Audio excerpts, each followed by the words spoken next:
Halo, assalamualaikum warahmatullahi wabarakatuh. Jumpa lagi di Wisnu Tapa. Semoga kita sentiasa dalam lindungan Allah yang Maha Esa.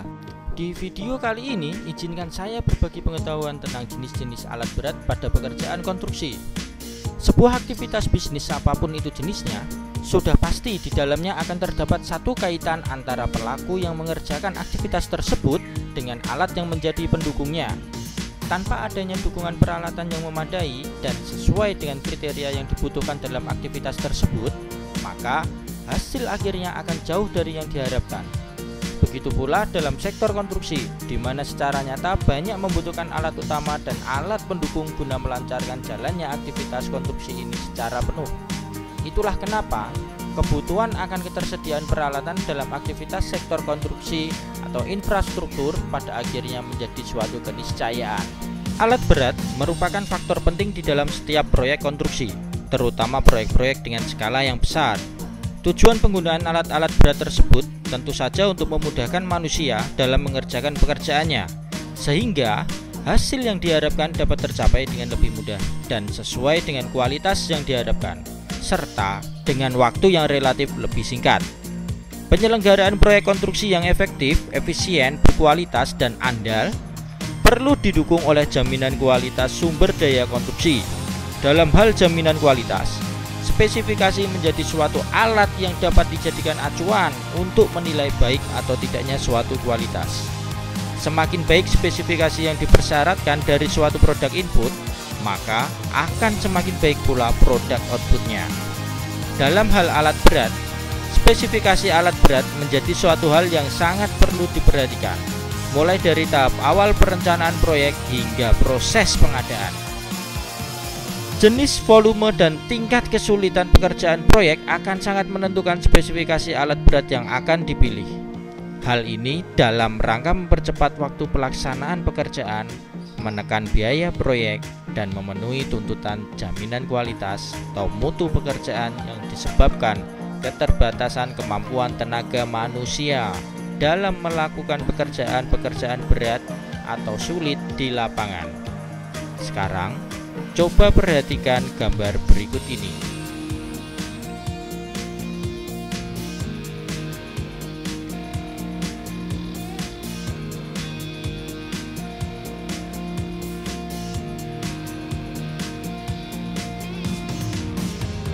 Bagaimana?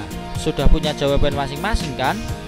Dalam setiap pembangunan konstruksi, tidak hanya membutuhkan material bangunan dan tenaga kerja saja. Terlebih dahulu memerlukan perencanaan, terutama pemilihan alat berat. Perencanaan memerlukan pengetahuan dan pengalaman untuk mengetahui peralatan apa yang diperlukan, kapan akan digunakan, dan untuk berapa lama akan di lokasi. Apakah akan melakukan sewa alat berat, dan sebagainya. Faktor pemilihan alat menjadi salah satu hal penting, oleh karena pemilihan adalah suatu rangkaian awal dari manajemen peralatan, yang esensinya antara lain memilih, mengoperasikan, memelihara, dan mengevaluasi. Yang mesti menjadi perhatian kita pada saat kita hendak melakukan pekerjaan yang membutuhkan alat sebagai media penunjang pekerjaan, ada beberapa faktor penting yang mesti diperhatikan, yaitu sebagai berikut. Target proyek. Periksa time schedule proyek. Dapatkan informasi tentang item pekerjaannya apa saja, kapan dan berapa volumenya, serta perhatikan durasi atau waktu pengerjaan proyek. Informasi ini kemudian diterjemahkan menjadi metode kerja dan alat-alat apa saja yang diperlukan untuk menyelesaikan pekerjaan sesuai target. Berikutnya, kondisi medan. Dalam pekerjaan yang berhubungan dengan bidang konstruksi, mengetahui dengan benar seperti apa medan yang akan menjadi sasaran pekerjaan pada akhirnya menjadi satu kemudahan bagi kita. Dalam hal ini, termasuk di dalamnya adalah menentukan penggunaan alat berat yang sesuai dengan kebutuhan pekerjaan. Oleh sebab itu, pekerjaan awal atau persiapan yang berhubungan dengan pengecekan dan pemahaman mengenai medan atau lokasi menjadi salah satu faktor penting juga dalam mempersiapkan sebuah pekerjaan dengan benar. Selanjutnya ada metode kerja. Metode dalam sebuah pekerjaan bisa diartikan sebagai sebuah konsep dalam kita melakukan sebuah pekerjaan. Dengan kita mengetahui dan memahami akan metode apa yang akan kita pilih dalam melaksanakan sebuah pekerjaan, pada akhirnya kita bisa menentukan konsep bekerja yang sesuai dengan bidang atau jenis pekerjaan yang akan kita lakukan. Karena di dalamnya juga menyangkut tentang pemilihan dan penggunaan alat berat yang sesuai dengan metode yang akan kita pilih. Dengan upaya pengajian metode kerja dan perhitungan yang komprehensif berbasis data dan informasi lapangan terkini untuk mendapatkan armada alat berat yang optimum. Pengertian optimum, tepat spesifikasi, matching dalam pengoperasian, tepat jumlah, dan biaya produksi terendah. Selanjutnya, spesifikasi teknik alat. Perhatikan spesifikasi teknik alat yang disesuaikan dengan jenis pekerjaan menjadi salah satu faktor utama sebelum kita melaksanakan pekerjaan di lapangan. Berikutnya ada produktivitas yang ditargetkan. Salah satu kata kunci dalam pemilihan alat berat adalah memperhatikan produktivitas dari alat tersebut. Kinerja peralatan yang diberikan oleh pabrik harus memiliki keandalan dan ketahanan alat berat selama umur pakai. Faktor efisiensi peralatan yang digunakan untuk menghitung produktivitas terdiri dari faktor operator, faktor kondisi lapangan yang bervariasi tetap dapat lebih tinggi. Selanjutnya ada perhitungan jumlah alat.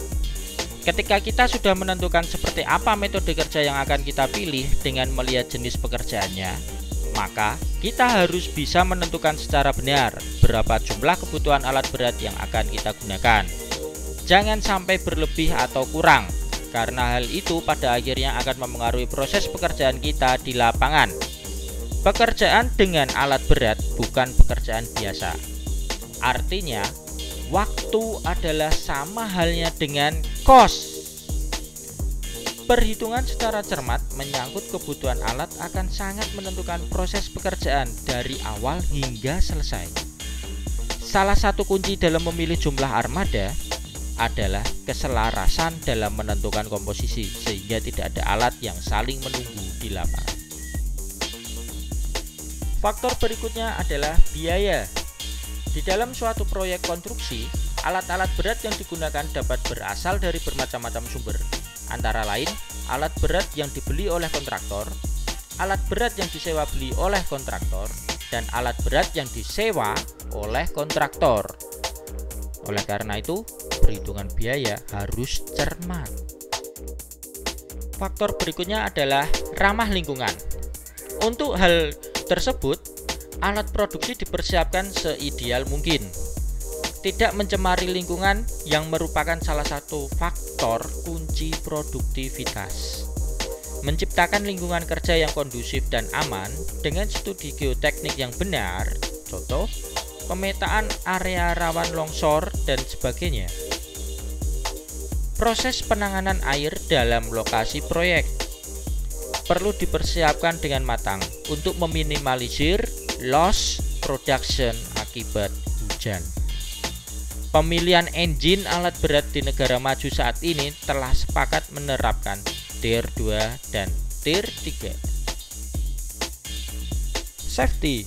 Pada pemilihan alat berat, kita kenal safety yang melekat pada mesin tersebut pada saat memilih kanopi rollover protection system untuk medan yang berbahaya atau dengan kanopi tipe standar untuk lokasi yang tidak berbahaya. Keselamatan kerja merupakan persyaratan dalam menilai kompetensi bagi tenaga kerja dari seluruh tingkatan dimulai dari operator, mekanik, supervisor, sampai ke tingkatan top management. Pengelompokan alat berat dapat dibagi dalam kategori sebagai berikut.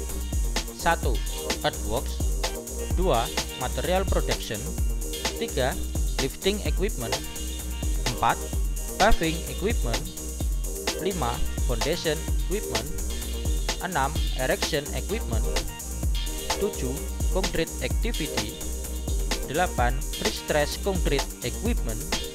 Dan 9. Special equipment. Sebagai catatan, saya tidak membahas semuanya ya. Langsung saja kita melihat alat-alat yang termasuk pada kategori earthworks.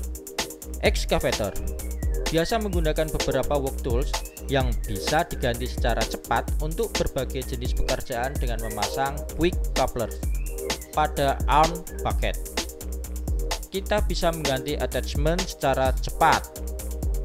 Attachment yang tersedia adalah sebagai berikut: rock bucket untuk material soft rock dan hard rock, trench bucket untuk pekerjaan pembuatan saluran, dan paket standar untuk pekerjaan yang umum. Selanjutnya ada bulldozer. Bulldozer mampu beroperasi pada tanah kering hingga lembab. Pada kondisi tanah yang sangat lunak, dapat menggunakan swarm bulldozer. Swarm bulldozer mampu beroperasi di daerah yang lunak sampai yang keras. Untuk daerah yang sangat-sangat keras, bulldozer perlu dibantu dengan ripper dan alat garuk. Ripper, alat ini dipasangkan pada sisi belakang bulldozer. Digunakan untuk memecah, menggali lapisan batuan atau material yang keras lainnya, agar menjadi bongkahan-bongkahan sehingga memudahkan untuk digusur atau didorong dengan blade bulldozer. Jenis ripper antara lain ada giant ripper, itu tipe tunggal, atau triple shunk ripper yang memiliki 3 mata penggaruk.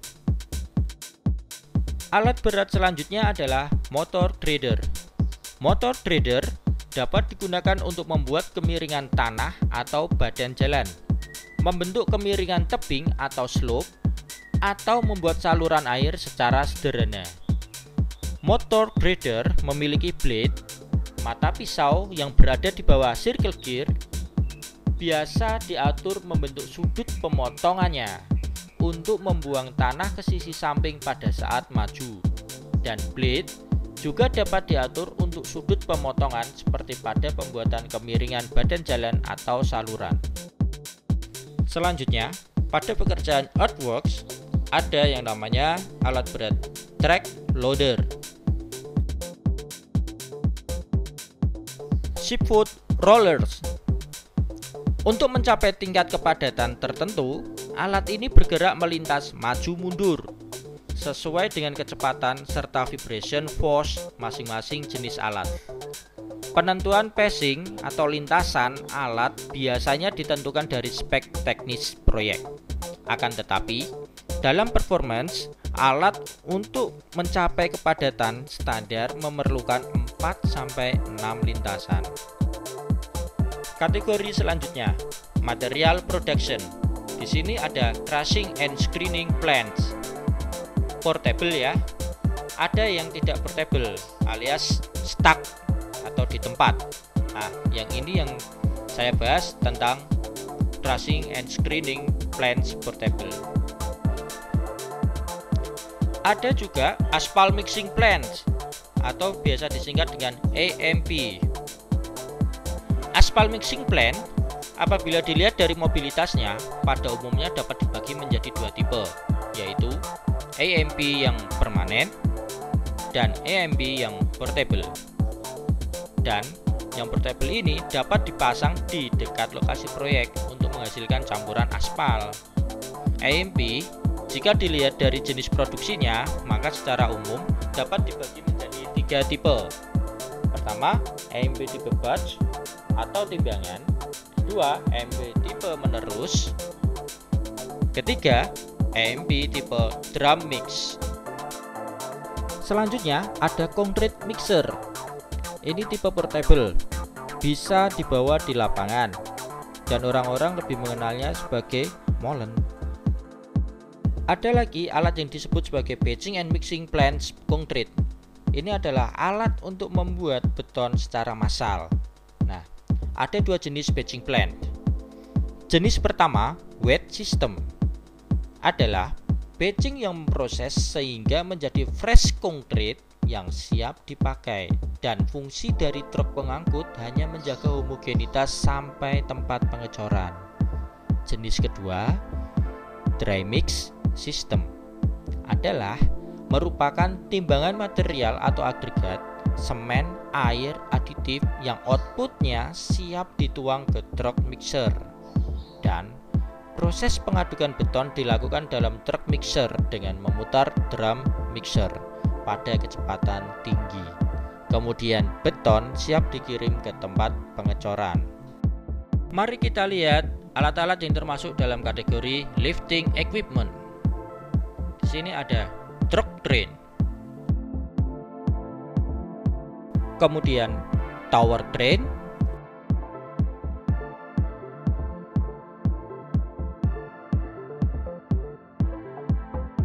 selanjutnya ada all-terrain crane,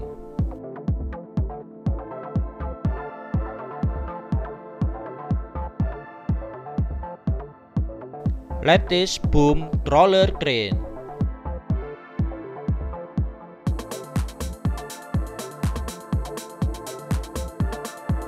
pada kategori alat berat foundation equipment ada rig barbell,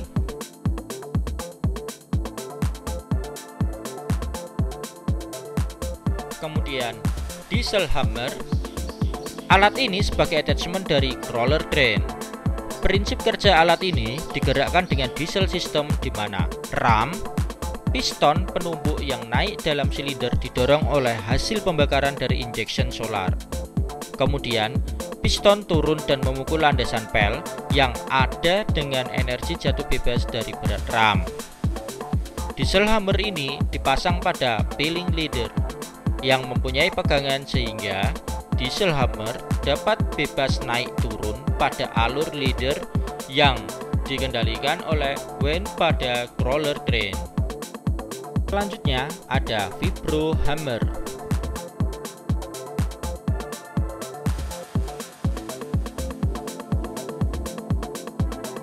Pada kategori concrete activity terdapat concrete pump,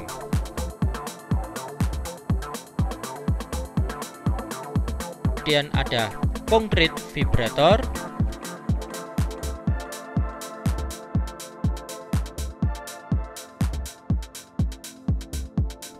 dan power trowel. Power trowel digunakan untuk pekerjaan floor hardener. Itu loh, lantai beton yang kamu lihat bagian atas itu tampak kempling atau kinclong. Nah,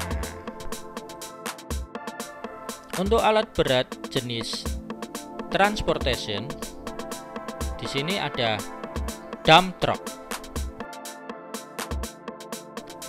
dan truck mixer.